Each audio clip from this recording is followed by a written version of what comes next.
اللہ تعالیٰ نے ہمارے اندر خواہشات کا ایک سسٹم رکھا ہے جس کی وجہ سے ہم کام کے لیے آمادہ ہوتے ہیں، نئی نئی شکلیں بنتی ہیں۔ آج سے 100 سال پہلے جو گاڑیاں تھیں ان کی شکل بدلتے بدلتے اب کیا ہو گئی ہے؟ اس کی آواز تھوڑی آہستہ کرو۔ لیکن ایک بڑی مشکل ہے کہ ہماری خواہشات بہت زیادہ ہیں اور عمر بہت تھوڑی ہے۔ اور پھر دوسری مشکل یہ ہے کہ کسی کو پتہ نہیں کہ کب اس کا سانس ٹوٹ جائے گا اور وہ طارق جمیل سے ایک ڈیڈ باڈی بن جائے گا۔ اولاد بھی میت کہنا شروع کر دیتی ہے، نام ہٹ جاتا ہے۔ تو اللہ نے ہمیں ایک خبر دی کہ یہ امتحان ہے اور آگے اس کی جزا ہے، جہاں تمہاری خواہشات کو پورا کیا جائے گا۔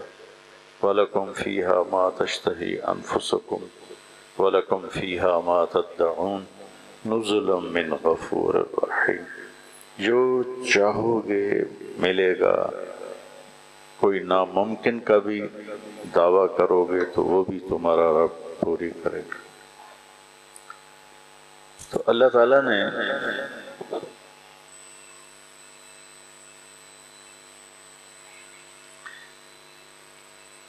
ایک جذبہ اور انسان کے اندر رکھا ہے، وہ نمایاں ہونا چاہتا ہے لوگوں میں، اپنی حیثیت منوانا چاہتا ہے، اپنے آپ کو ظاہر کرنا چاہتا ہے، شہرت چاہتا ہے، مقبولیت چاہتا ہے۔ یہ عورت ہو یا مرد ہو، بچہ ہو یا بڑا ہو، یہ ایک پیدائشی جذبہ اللہ نے رکھا ہے۔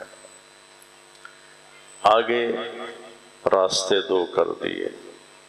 ایک راستہ یہ ہے کہ آپ چیزوں کے ذریعے سے اپنے آپ کو بڑا بنائیں۔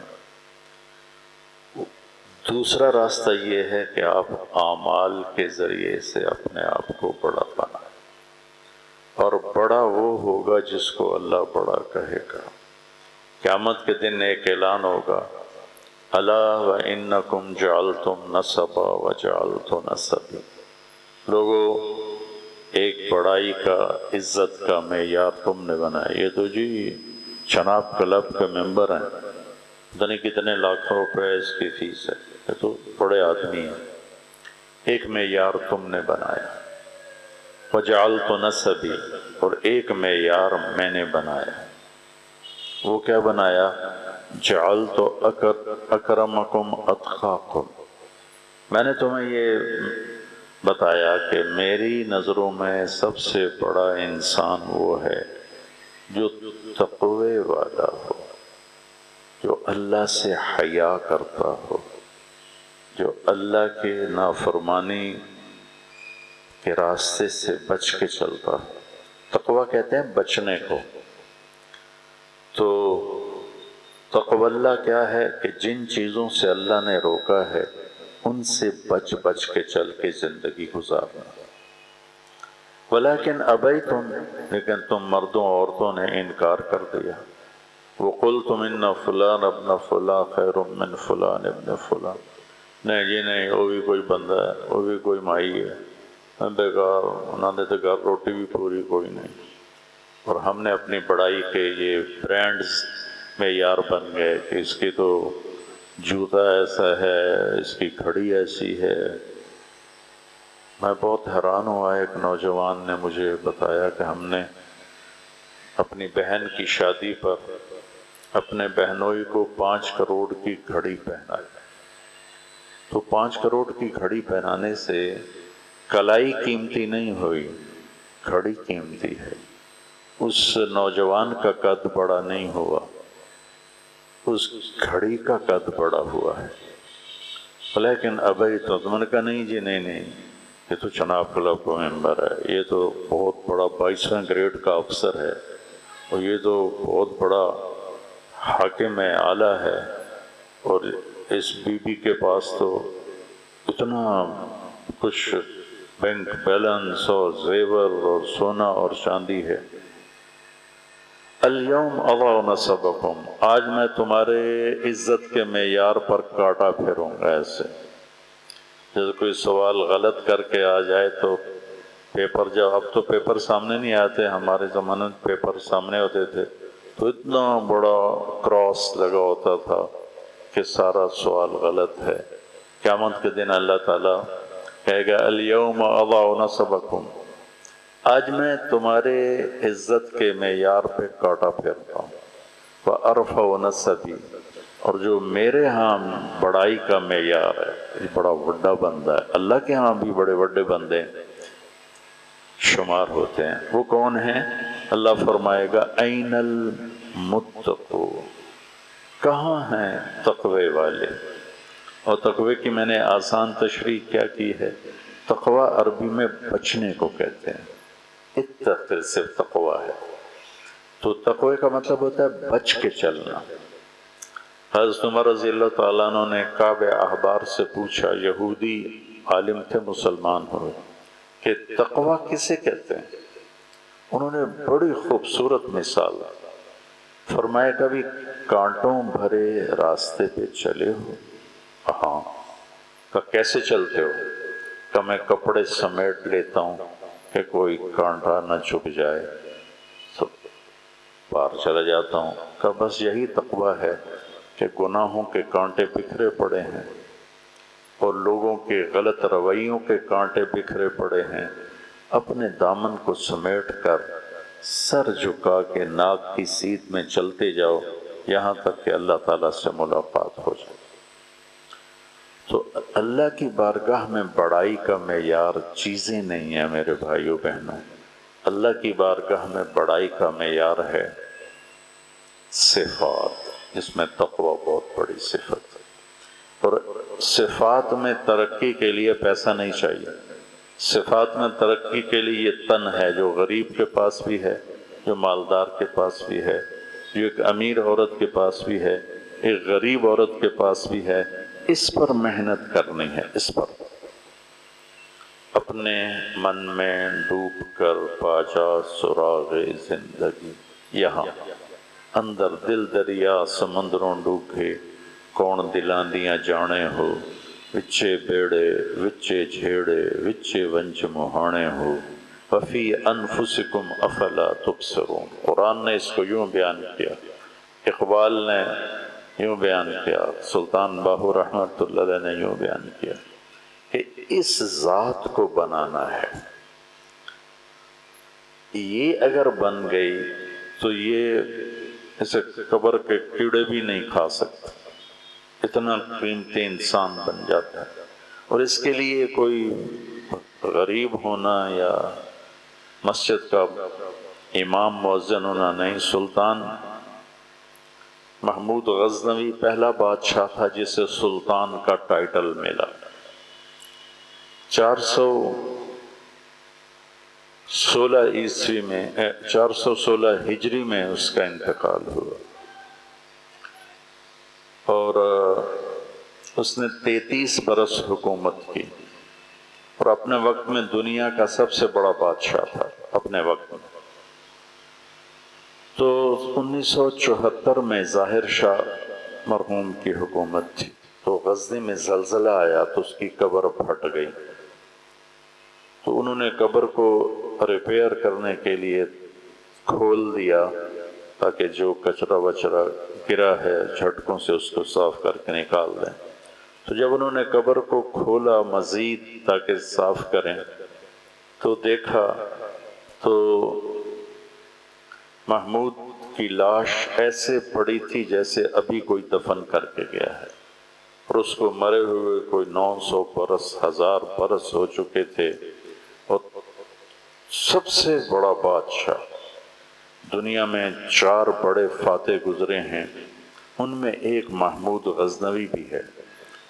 اتنی بڑی سلطنت کا مالک ہو کر اور اتنے بڑے خزانوں کا مالک ہو کر قبر اس کے بدن کو کھا نہیں سکی کہ اس نے وہ راستہ اختیار کیا بادشاہی میں جو اللہ کو پسند ہے۔ ریڑھی چلانے والا اگر جھوٹ بول رہا ہے، فراڈ کر رہا ہے، غلط چیز دے رہا ہے تو وہ ریڑھی میں کامیاب ہے، اور بڑا افسر اگر اپنی افسری میں جھوٹ بول رہا ہے، رشوت دے رہا ہے، خیانت کر رہا ہے، اس میں ناکام ہے۔ بڑا تاجر اگر اپنے معاملات میں ڈیلنگ میں جھوٹ بول رہا ہے، خیانت کر رہا ہے، ہیرا پھیری کر رہا ہے، وہ وہاں ناکام ہے۔ ریڑھی والے سے لے کر بادشاہ کامیاب ہو سکتا ہے، جو کہ یہ جسم ہے اسے بنانا ہے، اس کو صفات سے مزین کرنا ہے۔ جیسے میک اپ سے اب تو مرد بھی میک اپ کرتے ہیں، تو جیسے میک اپ سے عورت خوبصورت ہو جاتی ہے اور پاؤڈر شوڈر لا لو کے کوئی نہ کوئی گوری چٹی بن جاتی ہے، تو اسی طرح میرے بھائی اور دوستو اللہ صفات کے ذریعے سے انسان کو خوبصورت بناتا ہے، انسان صفتوں سے عالی شان بنتا ہے۔ اور اس وقت ایک مہینہ آ رہا ہے ہمارے آگے جو صفات کو بنانے کے لیے بہت عالی شان سیزن ہے۔ ایمان کے بعد اور فرائض کے بعد سب سے بڑی صفت جو اللہ نے رکھی ہے وہ صبر ہے، صبر۔ وَلَمَنْ صَبَرَ وَغَفَرَ إِنَّ ذَلِكَ لَمِنْ عَزْمِ الْأُمُورِ، جو صبر کر گیا اور معاف کر گیا اس کا پوچھو ہی نہ کہ کیا بڑا مقام ہے، کیا بڑا مرتبہ ہے، کتنا بڑا اجر ہے۔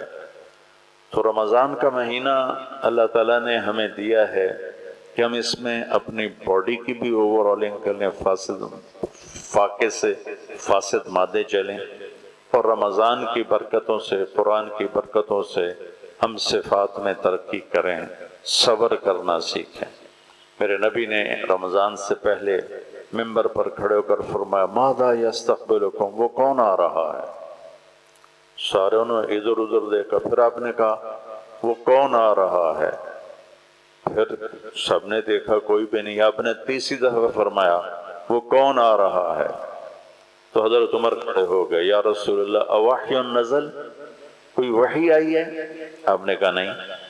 عدو حضر، کوئی دشمن آ رہا ہے جو آپ نے دیکھ لیا ہے، ہم نہیں دیکھ سکتے، آپ دیکھ سکتے ہیں، تو ہم تلواریں اٹھائیں، تیاری کریں؟ ہم نے کہا نہیں۔ تو پھر انہوں نے پوچھا تو کون آ رہا ہے؟ تو آپ نے فرمایا رمضان المبارک آ رہا ہے۔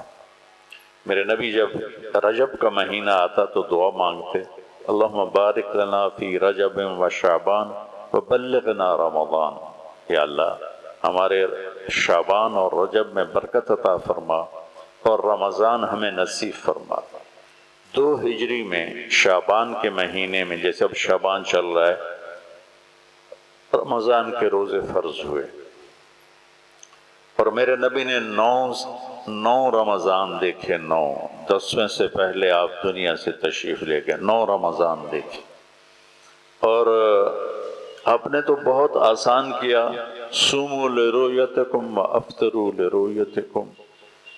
آپ نے چاند کمیٹی کیسے بنائی کہ چاند نظر آئے تو روزہ رکھ لو، جب چاند نظر آئے تو عید کر لو، کسی کو کہیں نظر آیا، کسی کو کہیں نظر نہیں آیا، تو کوئی ضروری نہیں کہ سارے ایک ہی دن عید پڑھیں۔ اور اگر بادل ہیں تو 30 پورے کرو اور 31ویں دن روزہ رکھ لو۔ اور اس زمانے میں گھڑیاں تو تھی نہیں، ایک روزہ قضا بھی ہوا ہمارے نبی کے دور میں، ہمارے نبی کے رمضان میں۔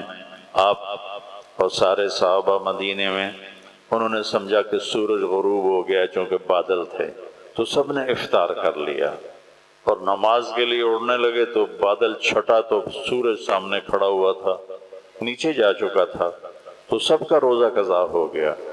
تو سب نے پھر وہ روزہ دوبارہ، میرے نبی نے فرمایا اس کی قضا کرو، تو عید کے بعد پھر اس کی قضا کی گئی۔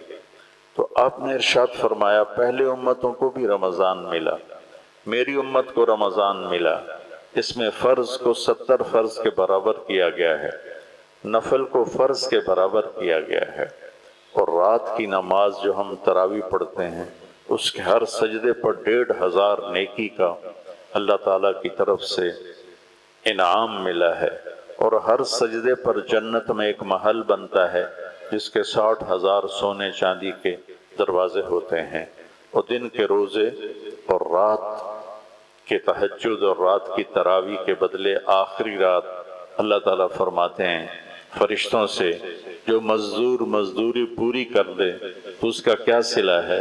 تو فرشتے کہتے ہیں کہ اس کو مزدوری دی جائے۔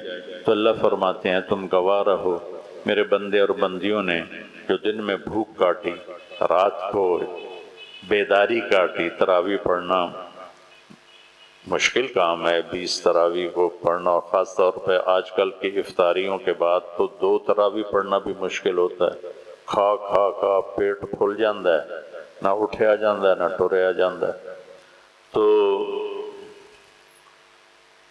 میرے بندوں نے دن کے بھوک کاٹی اور رات کو شب بیداری کی، تو اس کے بدلے میں نے ان کے سب گناہ معاف کر دیا۔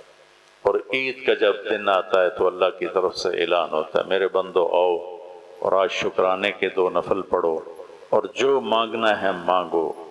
آج تم بخشش مانگو گے بخشش دوں گا، دنیا مانگو گے دنیا دوں گا، آخرت مانگو گے آخرت دوں گا، جو چاہو گے اللہ کی بارگاہ سے ملے گا۔ پھر اس میں ایک لیلۃ القدر اللہ نے رکھ دی، جس کو چھپا دیا۔ اگر اللہ اس سے ظاہر کر دیتا اور پھر لوگ غفلت کرتے گناہ کرتے تو پھر عذاب لازمی ہو جاتا، تو اللہ نے چھپا دیا۔ شب قدر ہے، ایک رو رہا ہے ایک شراب پی رہا ہے، تو اللہ کی پکڑ کوئی نہیں ہے، اور ایک غفلت میں ہے ایک بیداری میں ہے، تو غفلت والے پر اللہ کی پکڑ نہیں، چونکہ اس کو تو پتہ ہی نہیں ہے شب قدر ہے۔ اگر متعین کر کے بتا دی جاتی پھر بعد کے لوگوں میں تو وہ نیکی نہیں ہونی تھی تو پکڑ آ جاتی، تو اللہ نے اسے 5 راتوں میں چھپا دیا، کبھی آگے کبھی پیچھے، کبھی 21 کبھی 23 کبھی 25 کبھی 27 کبھی 29، اس میں اس کو چھپا دیا۔ تو روزے میں جو سب سے بڑی چیز ہے سیکھنے والی وہ صبر ہے۔ پہلی امتوں کا روزہ تھا افطاری سے افطاری، جب وہ افطاری کر لیتے تھے اس کے بعد ان کی آنکھ لگ جاتی تو اگلا روزہ شروع ہو جاتا تھا۔ 24 گھنٹے کا روزہ رکھتے تھے۔ تو جب موسیٰ علیہ السلام اور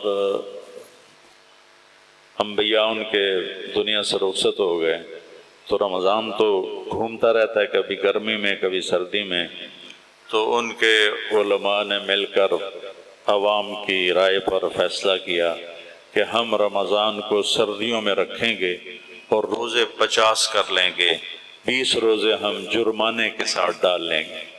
وہ نہ 20 رہے نہ 30 رہے، بالکل ہی ان امتوں نے اپنے روزے بھلا دیے۔ 2 نمازیں بھی تھیں وہ بھی بھلا دیں۔ تو ہماری اس امت پر بھی روزہ ایسے ہی فرض ہوا۔ تو قیس بن سرمہ ایک صحابی ہیں، اونٹ چراتے تھے، مزدور تھے، اونٹ چرا کے واپس آئے تو بیوی سے پوچھا کوئی روزے کا سامان ہے؟ کہنے لگی ہے تو نہیں، میں جا کے کہیں سے لے آتی ہوں، تم بیٹھو۔ وہ بیٹھے اور چارپائی پہ لیٹے تو نیند آ گئی، نیند آئی تو سورج ڈوب گیا۔ ان کی بیگم ذرا دیر سے آئیں تو ان کا حلق تھا یا ابن سرمہ، سرمہ کے بیٹے تو آج ہلاک ہو گیا۔ ان کی آنکھ کھلی، کا کیا ہوا؟ کا دوسرا روزہ شروع ہو۔ تو ظہر کی نماز میں وہ جب مسجد میں نماز پڑھنے آئے تو بے ہوش ہو کے گر گئے۔ تو آپ نے فرمایا کہ یہ کیا ہوا ہے، اس نے یہ بے ہوش کیوں ہو گیا؟ کہا جی وہ افطاری کے بغیر روزہ رکھا ہے۔ تو اللہ کے نبی کو تکلیف ہوئی تو اللہ تعالیٰ نے پھر قرآن اتار دیا کہ اب تم رات کو بھی کھا سکتے ہو، حتیٰ یتبین لکم الخیط الابیض من الخیط الاسود، جب تک صبح صادق طلوع نہیں ہوتی تم کھا پی سکتے ہو، بیویوں کے پاس بھی جا سکتے ہو، تمہارے لیے حلال کر دیا گیا ہے۔ اور پھر اللہ تعالیٰ نے اس میں ایک صبر کا پیغام دیا۔ روزہ صرف میرے بھائیوں بہنوں منہ بند کرنے کا نام نہیں ہے، روزہ ہے کہ میری آنکھ غلط نہ دیکھے، میرا دماغ غلط نہ سوچے، میری زبان سے جھوٹ نہ نکلے، غیبت نہ نکلے، چغلی نہ نکلے، شکایت نہ نکلے، تانا نہ نکلے، طنز نہ نکلے، مار دیتا ہے تانا اور طنز۔ ایک ہماری فیملی میں خاتون تھی بہت نیک، ان کے بچے ان سے ذرا دور دور رہتے تھے، تو میں نے ایک ان کے چھوٹے بیٹے سے پوچھا کہ آپ کی اماں تو اتنی نیک ہیں، تہجد گزار ہیں، قرآن پڑھتی ہیں، نمازیں پڑھتی ہیں، تو آپ لوگ اپنی ماں سے دور دور کیوں رہتے ہو؟ مجھ سے کہنے لگا جی تانے بہت دیتی ہیں، سگی اولاد دور ہو جاتی ہے اگر ماں تانے دے، ایسے خامند اگر بیوی کو تانے دے تو بیوی کا دل دور ہو جاتا ہے، بیوی اگر خامند کو تانے دے تو خامند کا دل دور ہو جاتا ہے۔ سر سے لے کر پاؤں، دل کا روزہ کیا ہے؟ کوئی غلط جذبہ نہ ہو۔ سینے کا روزہ کیا ہے؟ اس میں کفر نہ ہو، شرک نہ ہو۔ ہاتھوں کا روزہ کیا ہے؟ غلط تولے نہیں، ظلم کا ہاتھ نہ اٹھے۔ پاؤں کا روزہ کیا ہے؟ کسی غلط محفل میں چل کے نہ جائے۔ اور سارا وجود روزہ رکھے گا تو یہ بہت بڑا خطاور بن جائے گا۔ پھر یہاں اللہ نے جہاں صبر سب سے مشکل ہوتا ہے اس کو رمضان کے ساتھ جوڑ کے بیان کیا۔